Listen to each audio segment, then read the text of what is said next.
On a sauté Bible. Bible on a sauté dans sa qui langue pe mabe. Ce qui ken pe na foutele ki hôtel ti.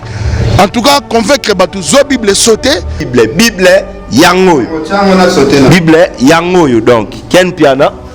Premièrement Na kozonga suna émission na contredire. Keli soko zo saka na Nzambe. Fimbu ya Nzambe ko frapper yo. Ngana sengi na Keli. Tangela bana poto hotel oyo futelanga. Pesa na date o ngana lala akuna. Ceux qui n'ont pas dit qu'ils ont été Formule 1 à Paris. Mais question, soit bagina tuna yo. Musicien mima qui on a poto fali poupa. Est-ce que tu as la interview na yé na Paris? Fallait bien que ça go poto.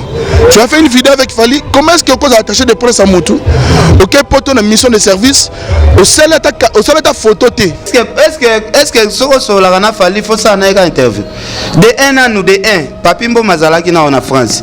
Fala tuna na Papimbo Mati. Que tout le monde photo na Fali te. Fala tu na nati lokolete ndeni osala émission na falite fala tu na pe Frank Stemite to tu na nous quel personne à la biso quel que na chef Fali pour baileki yo pas Fali pour pas vous attaché de presse porte-parole journaliste na sala kana ne pas falite na za attaché de presse na yete nga na za journaliste simple net va journaliste nyoso nga na zali président ya Fimbu na Fimbu patron ya société Fimbu na Fimbu c'est tout. Les gens n'ont pas fallu à France Stéma, Moutasala a fallu à Zana été. Mais yo toi Ken Piana, tu fais des droits de réponse sur Fimbu Fali en tant que qui? Ce qui n'a monio salé mission Tumbi Fali, wana siko yo monanga en face. On a peno monanga siko yo. Bon abana mibalo wana ngote. Ah Ken Piana, o bandi vena. Bon je suis bana mibali. Bon na habité soko lingi. Maman ne boka kelikate. Tokatika makambo da bengi midata ilora wa. Keli azana muchopi na nzoto ana on a problème sérieux. Voilà, Ken Piana balobi au pandi orchestre batu ya héritier Watanabe na somi na makasi. Pourquoi? Bon na habité na panzi yango na ndenge nini parce que nga orchestre na kendango kala. Okenda ko lobela makamba mabe na émission ya Saratola au Saratola zara ming na héritier Watanabe. Ofingi wa e bongo héritier ba ite ke Saratola ndenga yewana ba scandale ebimakaka. Dans ce cas fort, Robino alelisa mikolo nza. Robino sikwazo bimiseloko mususu mama nanga wana ba 14 millions ba 15 millions ba 20 millions zambe nanga.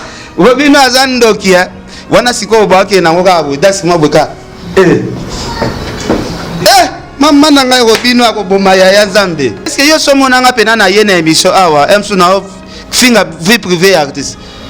Asa pena mamati to mona batu na ye ba finga ba parents fali o bakufa.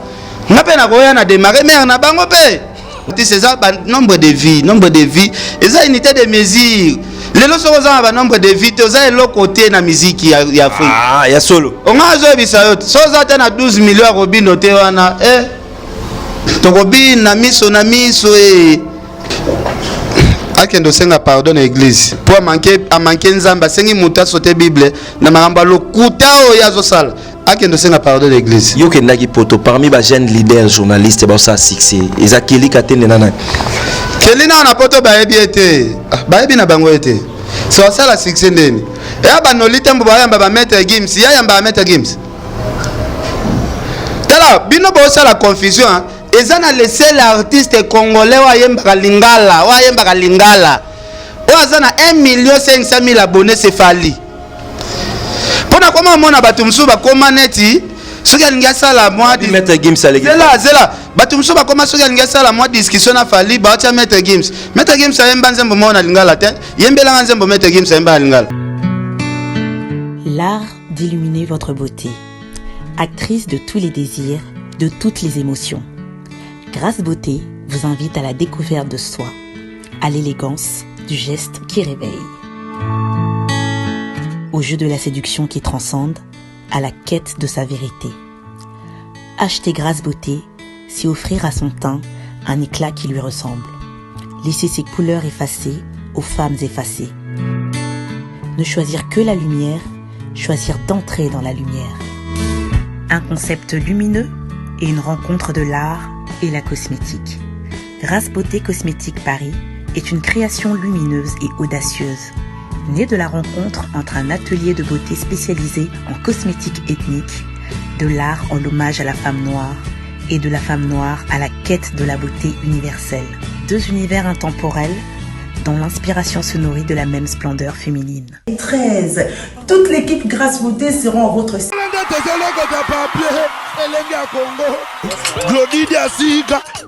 la mignonne. La mignonne. Tracy Mbelenga Pro. Kata. Voilà, mesdames et messieurs, Mathieu Bonche est toujours avec votre émission PC La Please Please. Merci à tout le monde qui nous suit. Merci à Tracy Melenga Pro. Merci à Glody Diasuka. Et merci à tout le monde. Moi, c'est Mathieu Bonche 001. Merci beaucoup à Alfred Dadi Misaka, garçon très responsable depuis Paris. Merci à Monique Kinkie. Moi, c'est à Batou, à Mati, à la Majesté City. Respect à vous, Monique Kinkie, à Rotalabiso. Yani Walo, respect à vous et merci aussi à tout le monde bamisala kotala émission Oyo.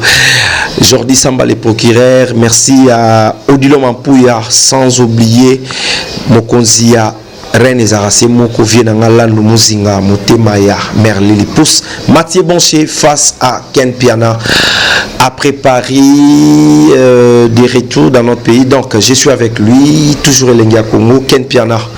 Bonjour et bon retour au pays pour Nambio, Bando Yamba Liboso. Ouais, bonjour Mathieu, bonjour na pesa premièrement na Maman CDG Mampata, Maman Pasteur, na pesa mbote na prophète Emmanuel Dodi, prophète Moïse Kabodi. Mbote na basali nzambe nyoso tout bazolanda biso donc bambote na bango. Voilà, merci beaucoup. Donc mbote na bandeko nyoso ndenge ndeko na biso Ken Piana à lobby donc na yebi ke bandeko baza ebele na émission lelo pour na kotala biso et na yebi ke tokosola ebele to banda directement Ken Piana. Problème ni na fait rigola. Naza un problème na kombo tangete. Donc ngana préféré na cadre respect bozoya koyamba na Ken Piana bozo kombo ya ndeko na biso artiste bo pesango respect ezate ke oyo sala nanga émission mbala moko problème nini na mesetel mais non ngaza problème na été naza problème na été tozane na tina problème ni ngaza musicien te na betaka musique te na musicien te. Voilà, merci beaucoup. Mais Malamoko, tout le monde a qui à propos il y a artiste et musicien Robino Mondibou par rapport à Ferregola. Ken Piana, tout le monde a qui pour la première fois au côté li Ferregola au speaker na batu que Robino Mondibou aux niveau ya Ferregola te ba image ezali. Mais Malamoko lobi nango Ken Piana ma lobi changer. Eza batu ba ibse ki obimi yuma to ba fan na yonde batinda ko babi non yoko na penate na mutuana. Bon, premièrement nous Mathieu Bosch na ko expliquer bande ko na biso o ba Holanda biso omoni affaire nyoso to avant muto ko tango il faut ko sala kana ba recherche omoni liboso ya na utipoto air polémique ya ba nombre de vieux bimaki na sala kina no ba ki cherche penate mais air na ye ko fanda na tali na ki cherche na sala ki na qui cherche et permettre ngai na pesa Robino Mondibou moi raison na sens que tous en 21e siècle na kolo ba nombre de vies eza unité de mesure où ils ont mesuré chaque artiste ba ko mesurer par rapport à ba nombre de vies yango ko bendelo ba contrat ba nombre de vies yango ko pesa grandeur ya artiste musicien donc par rapport ya ba recherche na sala ki na yo monake na sala ki erreur ya koboya kokotela Robino donc na ninga 21e siècle soki muninga leki ata leki aleki yaya na ba vie c'est que leki aza danger na ndenge etali musique parce que unité de mesure to ko mesurer ba artiste musicien na biso ya monde ezaka ba nombre de vie nde yango eza unité de mesure na 21e siècle o. Mais tout le monde peut ranson à confirmer biso maramba ba vie et alobi ba vie mususu pe ba vie et ba somba rango donc azo confirmer biso que Robino Mondibou pe ba vie mususu somba pour ranson yemo alobi que ba vie mususu ba somba. Merci beaucoup. Je n'ai de la forêt na pesi bambote na landaki émission salaki na ndeko na biso Gabana côté ignoraki ba nombre de vie côté wana vraiment ba ndeko belé pe awenge musique maison mère balobaki vie obeti moi libaku Mais oui, non, yebisa yo ezalaki libaku moko total. On vient na biso de la forêt betaki na sens que et ça pour la première fois tout mon artiste a bimisi album, ba nombre de vieux Mati et Kitty tout ça. Ezalaki album est formidable. Et la qui cité que bateau ba Geraka staff technique o Geraka biloko wera na YouTube. Il a dit que staff wana nde Geraka biloko YouTube ya baninga mususu. Kita mata o salema na formidable. Tout le monde a un album mususu te. Donc ceux qui ba ingénieur wana bango ba salaka système peut-être resomba. Il a cité que tout le monde a somba. Tout le monde a depuis Robino Mundi Buba nombre de vies na depuis Mataka. Tout le monde a ndenge équilibre salaka te que zalaki 1 million. Et qui timba moko komi 100 000 vies te. Tout le monde a ngona honte. Fali pe ceux qui ba millions ezo mata et mataka ka bongo moni ba millions ezo ki na ndenge normal. Jamais au monde a ba bousculade yana que zalaki 10 millions et qui timba moi comme na 2 millions. On est ba vie peut-être ya kosomba. Wa côté on a vu na biso de la forêt nakolo basala qui est mais zaka munoko beta ki mo libaku.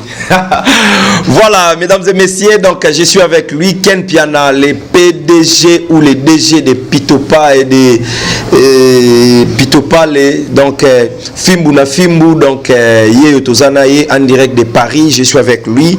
Merci à Landou Muzinga Mokonzia Rennes, merci à BBC Makengo, merci à Tabita Mbongo.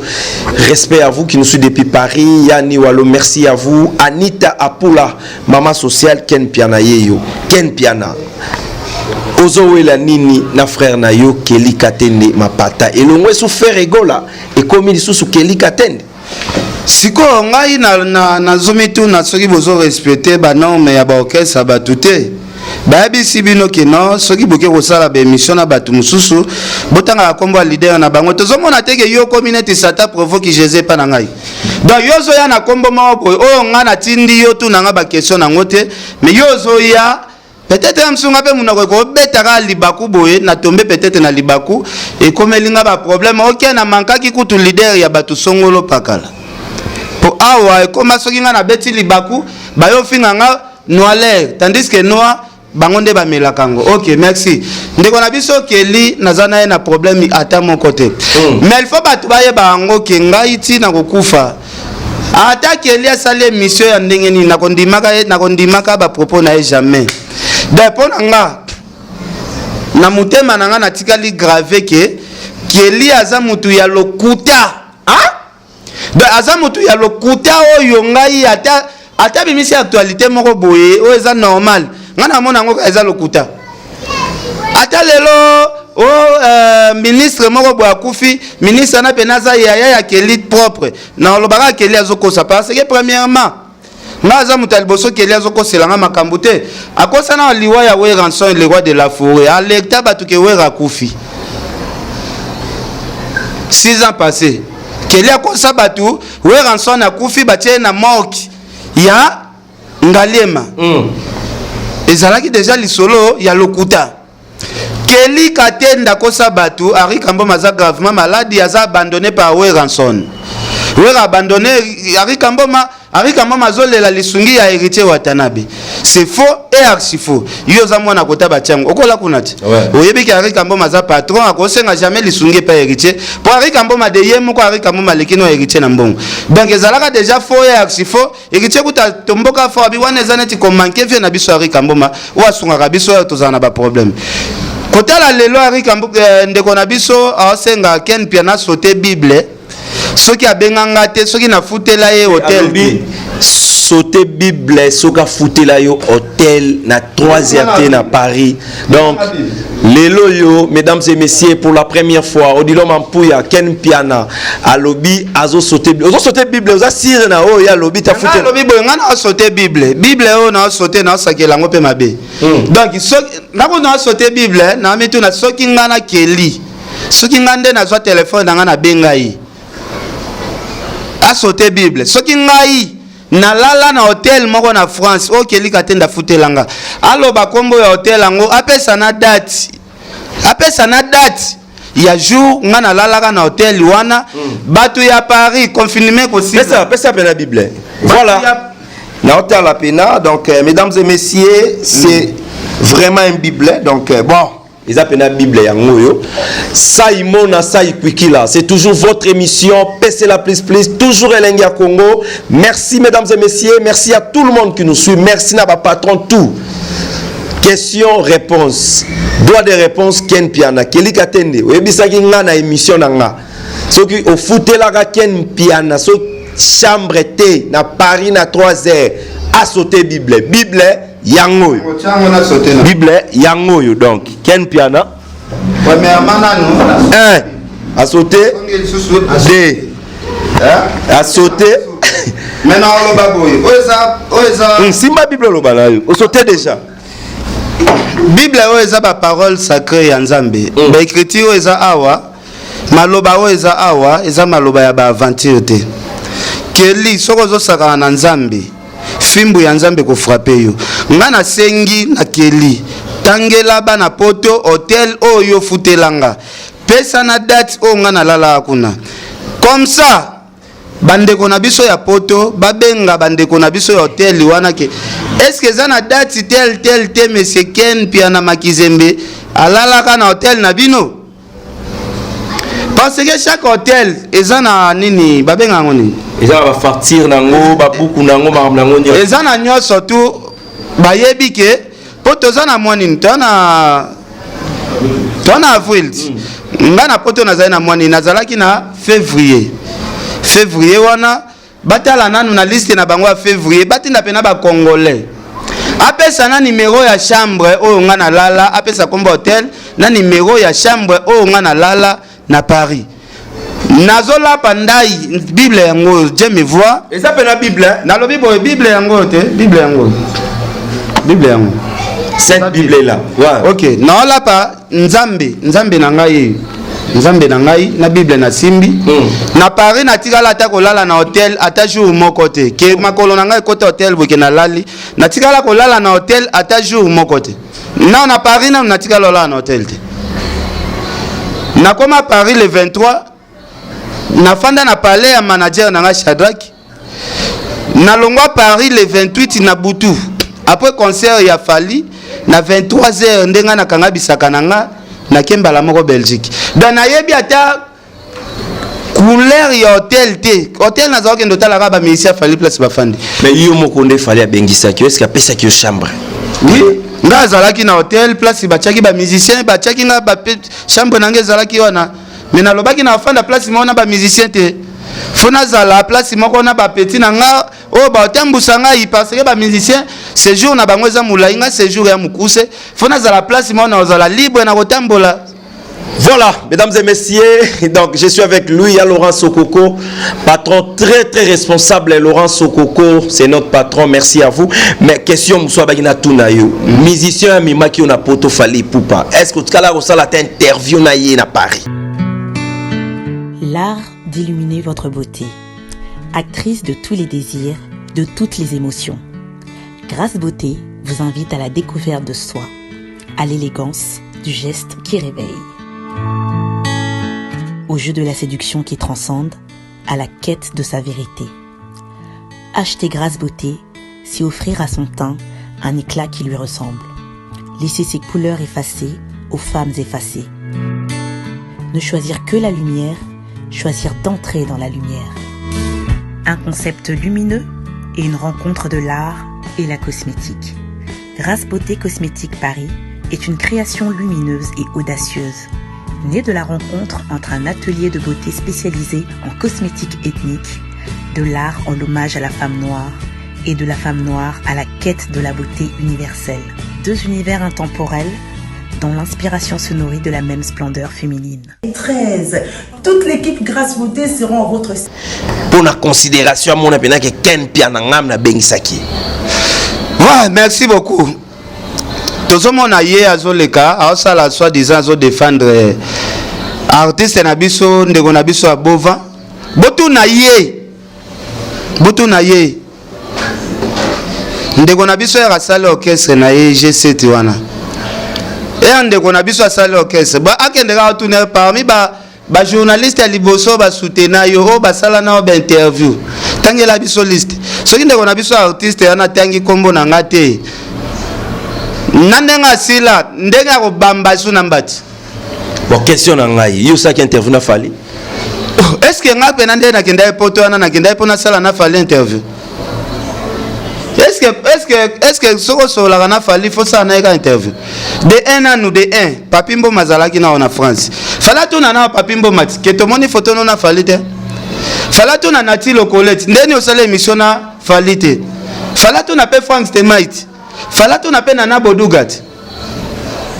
Netinga kendaki normalement te po na embrouiller esprit a Fally donc na kendaki po na biti wana tenga kendaki na biti ya ko sensibiliser batu ke boya concert ezali concert ekobetama to kendaki po na ko sensibiliser batu ozoma pa to sensibiliser batu ndule pe betami na zongi Kinshasa nga ke poto ya respect na ke poto ya katama ya Turkite ouais na ke poto ya katama ya Turkite yo zana na problème déjà bon abana mibalo wana ngote Ken Piana obandi bena bon lisu bana mibali ndeni bon na ebite soko lingi mamone boga kelikate katika makambo na bengi mida tailora wa keli azana muchopi na nzoto ana na problème sérieux omoni yekuta muto aswana kana mbali te omoni musapi na ngawo wa mukeo ya liboko elekina no iloko ana ngona nzoto yezala kande fo ba benda boye na misapi nani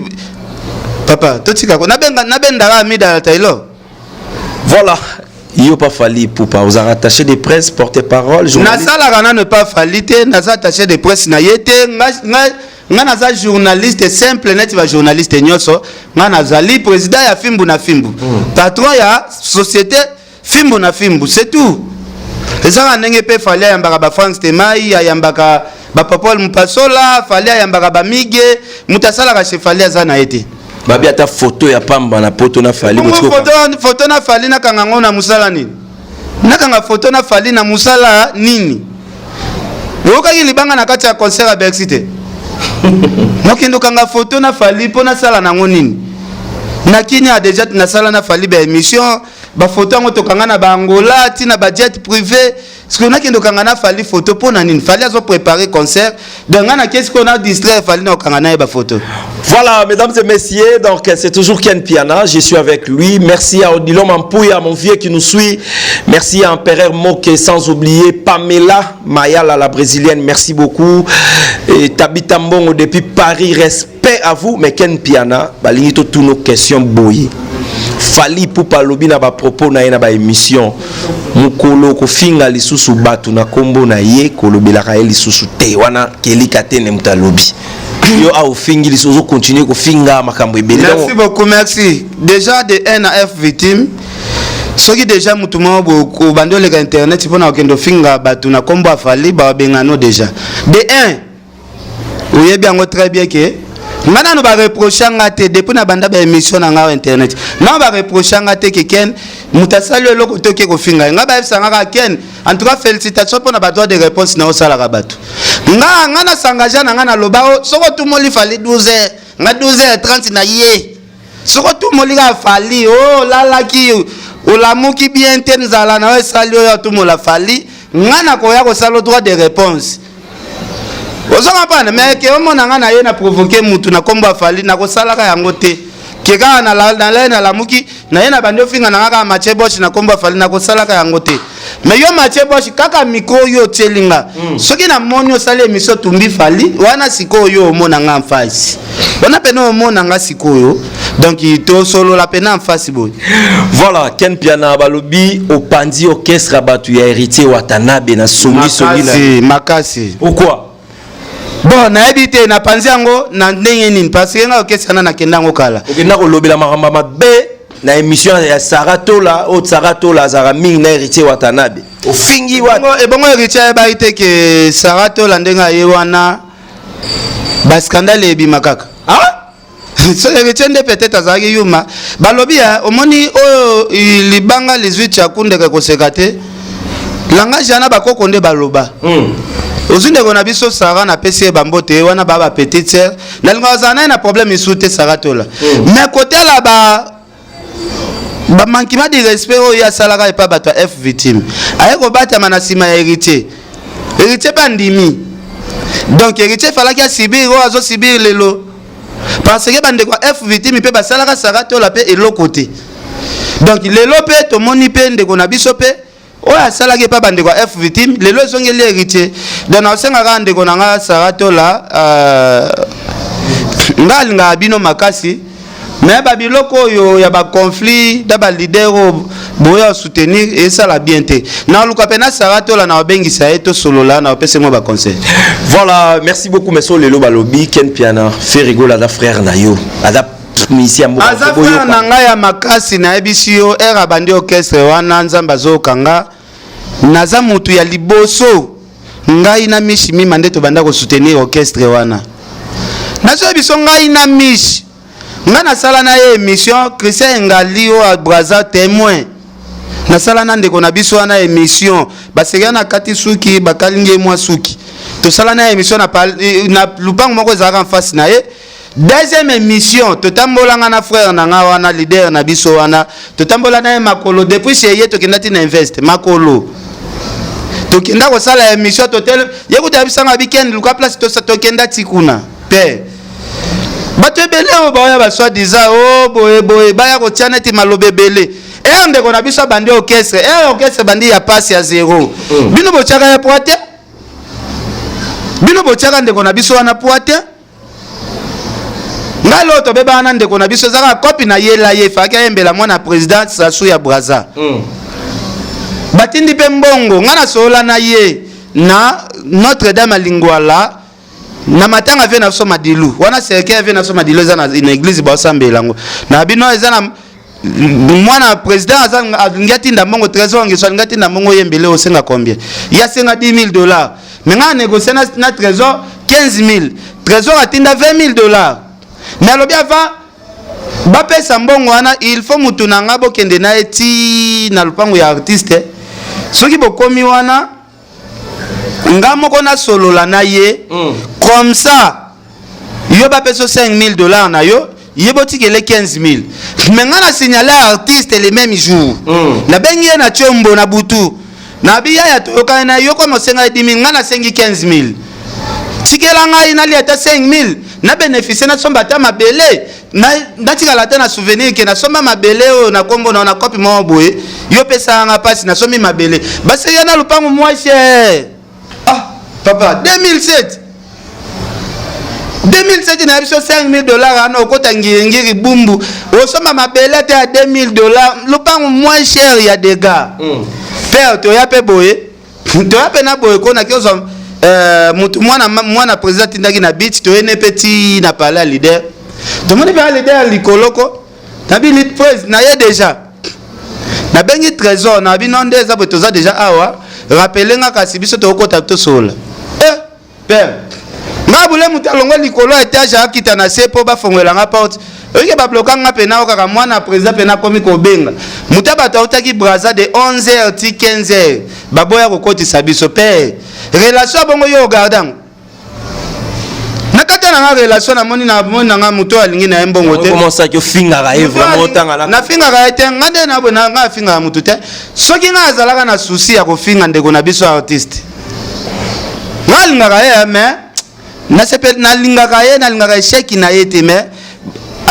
aza mal entouré nga na ye biso soki azalaki artiste mo boye ke nga na souhaitaka malheur na ye famille ya mwana na ye wana oyo bazosalisa mwana ne ba interview nga babenganga balobi no émission kosala bien mpe naka soki asali na ken mwana ne ya mwasi babenganga na boya kokende kosala na mwana na ye émission naloba no eza vie privée ya mutu nakoki koexpose ata nga na artiste yango toyokanaka te nakoki koexpose mwana na ye na media te namona mwana na ye wana kaka basala ba interview na ba Juvenal Kibala basala ba interview na ba Migenyema mais ngai nde mutu oyo bazalaki na besoin ngai nde na sala émission toyokoma na mama moko basinga babi rekilte mwana tiela biso ye na fimbu po bato poto bazolela na boya kaka na doza kaka na bino 18 ya kundeke koseka te peut-être makambo ezokomela ndeko na biso artiste ngai pe peut-être kokomela ngai un jour na boya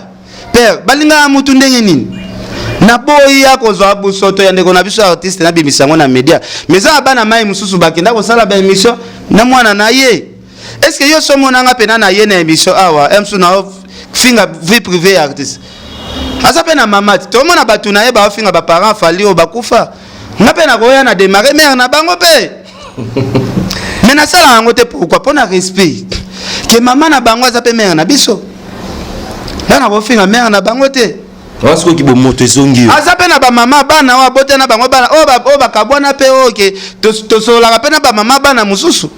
O pe ba senga ke no ken yaka na panza. Na bi no. Oh na ko sala mwana mai un jour pe ba ko sala ngape to ebite vieza mulai. Merci beaucoup mesdames et messieurs, merci à Yawili Moucheni Koda Mboka, le véritable patron très responsable.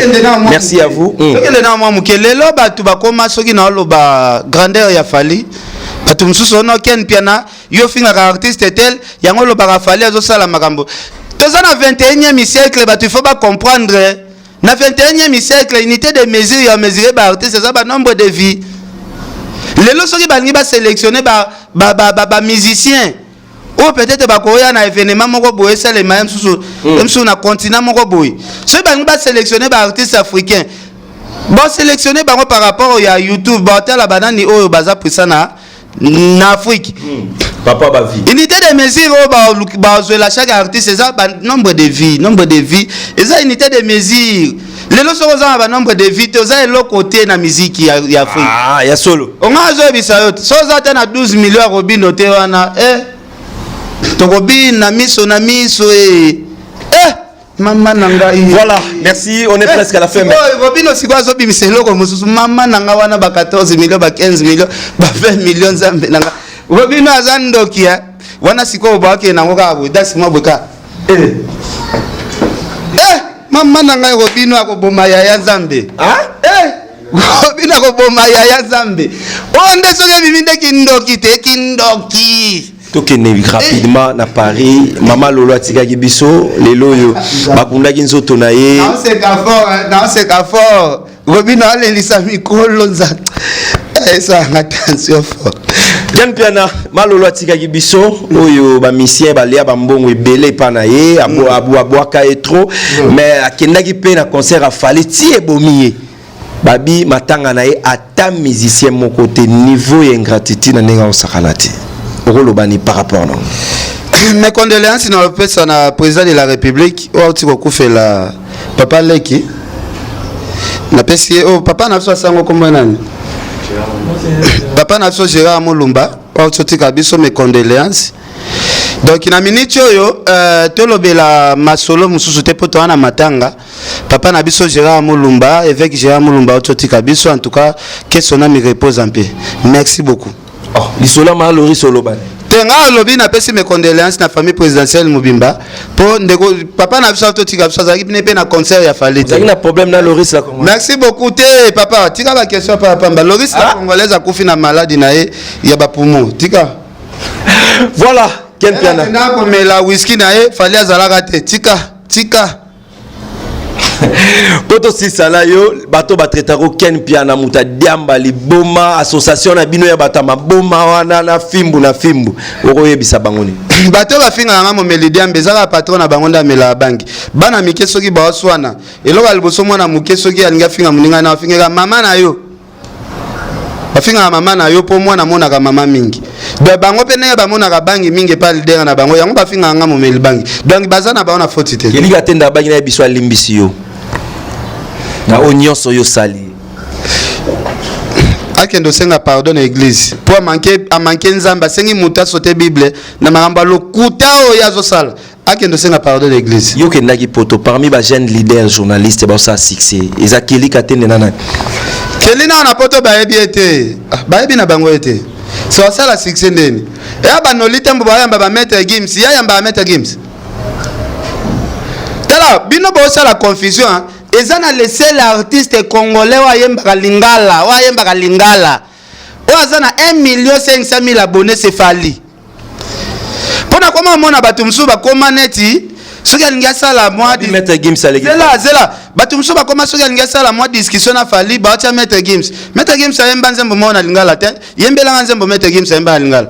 Ba Maître Gims baosala couleur ya ba français. Maître Gims aza te ke so tosala discussion biso toloba artiste musicien oyembaka na lingala oyo babimi na banzembo ya lingala oza na 1,500,000 abonnés. C'est Fally Ipupa. Fally aza numéro 1 ya musique na biso. Ba Maître Gims babimi na musique ya ba français. Vous comprenez? Yaza français. Abimi na style français. Nga lobi artiste congolais. Oyo abimi na style ya musique na biso. Oyo asala ba nombre de vieux belé koleka ba musicien tout ba yemba lingala. Oyo azana ba abonné belé koleka ba musicien tout ba yemba lingala. Depuis Congo et Banda, c'est Fally Ipupa. Soki bobo yanga, soki bo comparer Fally na Maître Gims, bobi misabanze ma Maître Gims ya lingala. Oyo sala succès, c'est tout. Voilà, on est arrivé presque à la fin. Merci à tout le monde, mesdames et messieurs. C'était Mathieu Boncher face à Ken Piana. Merci à Laurent Sokoko, à Otalabiso Ken Piana. Il y a Laurent Sokoko. Non, il y a Laurent Sokoko, siko oyo linge boa kisanga na loinge mais nga zo expliquer batu. Il y a Laurent Sokoko azala combattate. Aza médecin asunga kande batu ebele. Il y a Laurent Sokoko, batu balinga ba commissaire net image moko boye. Ane mutambongo asunga kana batu. Siko. Il y a Laurent Sokoko ndenga sunga abokecho akosunga pe Ken Piana akosunga pe JB akosunga Wega akosunga Sankara de Kunta azala médecin ya edaka na batu médecin apesa kana mbongo botoso sisana bandeko batalio mwa ba na pesi Prince ya Weli bambote na pesi Sir Pauli Lumumba bambote na pesi Veluzo Mbata bambote na pesi France Okanja si Patrick Thomas bambote na pesi Koko Arafati Makizembe bambote venanga Goche Mascotte Sir na Angel Muswahili Badeo Muzungu Prince Yaweli na bosani Prince Yaweli te. Donc na pesi tout le monde bambote belé vraiment bato bolandaka Ken Piana muta vérité. Muto alobaka vérité, c'est Pauli Lumumba yo. Patrick Image a otala yo, Patrick Image. Ah Patrick Image a aventuré. Donc na pesi tout le monde bambote. Donc Mathieu na pesi pe Kolo sitio comme nzana. Tracy Menega omoni mamna. C'est bon. Nabosana ki Tracy Pro Digital. Tracy Mbelenga yo yebi. Ya Glody Diasuka. Sozo pesa défi na Kelly Katende. Ya lobaki sauter Bible sauter yo yebi. Nga sengi kaka apesa kombo ya hotel. O ya futelanga apesa na date. Comme ça bandeko na biso ba vérifier ta na internet ba benga batu ya hotel wana ke to na discussion moko boye. Star moko ya YouTube ayaka na France date tel batu ba boya ki alala na hotel na bino. Batu na batu ya hotel lang. Pourquoi ba propose zaki direct bozo finga na muninga sexy. Ah, mamuze. Na ngote. Ah? Ana ngote ali batat. Libata suni. Libata zara na muchopo mo bodembela ya libatat. Yo, c'est fini, mesdames et messieurs. Merci à tout le monde. On se retrouve la semaine prochaine. Merci à Odilo Mampouya. Merci à vous. Merci à Landou Mouzinga, mon conseiller, Nezala Moko, Jackie Kinkie, Arotel Abisso. Donc, merci à vous. Nabosa Nipte, patron Toubalinga, Mathieu Boncher. Je suis là toujours avec mon travail. Merci à Tabita Mbongo, Olga Mongita. Merci à vous. Et Fifi Bolili, Patricia Choumou, mon ami. Yaodilo Mampouya, Tosalara, Nenge Toyokana. On se retrouve la semaine prochaine. Merci à Gloire Diakese. Merci à Tracy Mbelenga Pro, Glody Diasuka et pourquoi pas toute la RTVS 1 et Elengia Congo. Bye. L'art d'illuminer votre beauté. Actrice de tous les désirs, de toutes les émotions. Grâce Beauté vous invite à la découverte de soi, à l'élégance du geste qui réveille. Au jeu de la séduction qui transcende, à la quête de sa vérité. Acheter Grâce Beauté, c'est offrir à son teint un éclat qui lui ressemble. Laisser ses couleurs effacées aux femmes effacées. Ne choisir que la lumière, choisir d'entrer dans la lumière. Un concept lumineux et une rencontre de l'art et la cosmétique. Grâce Beauté Cosmétique Paris est une création lumineuse et audacieuse, née de la rencontre entre un atelier de beauté spécialisé en cosmétique ethnique, de l'art en hommage à la femme noire et de la femme noire à la quête de la beauté universelle. Deux univers intemporels dont l'inspiration se nourrit de la même splendeur féminine. 13. Toute l'équipe Grâce Beauté seront en votre